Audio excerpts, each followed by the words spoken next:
Tá aqui os dois coxinhos do motor, tá? Do Civic. Ó. Tá aqui. Foi arrancado. E é o que eu falei pra vocês. Barulho na suspensão. Por quê?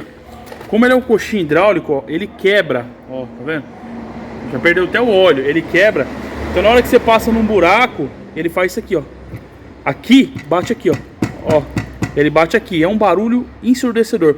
Com o motor pesado, ele chega perto de encostar, tá? Olha aqui como ele tá bem baixo, tá vendo, ó? Tá vendo aqui, ó? Ó. Vocês verem, rachado. Olha esse aqui como tá alto, ó. Você praticamente põe um dedo aqui, tá? É um coxinho da Axon, tá? Um coxinho... Eu não lembro nem quanto que o cliente... Nem perguntei quanto que ele pagou nisso aqui, né? Não sei também se é duradouro. Sei que coxinho paralelo não dura nada, tá? Então assim... problema no coxinho do amortecedor, que nem eu falei, do coxinho do motor. Eu já peguei diversos aqui. E o um original é R$ 2.300. Um coxinho da Honda, que nem esse aqui original, tá? Que durou aí 115 mil quilômetros. Então, vocês pegou aí com o barulho na suspensão do lado direito, antes de trocar alguma coisa, corre e verifica aí a questão do coxinho do motor, beleza? Porque esse aqui é primordial, galera. Esse aqui é um atrás do outro, tá?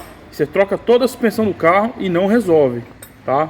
O cara gasta e não resolve. Então é assim, verifica o coxinho aí também, bacana? Galera, a borda do Civic, né? O carro tá zerado, meu. Qualquer buraquinho que você passava, ele pá, dá uns toque do lado direito, né? Show de bola, de boa, tranquilão. Ficou zero, galera. Esse aqui a gente já conhece o defeito dele, né? Já vários que não falei, vários que eu peguei aqui que a galera fez a suspensão inteira.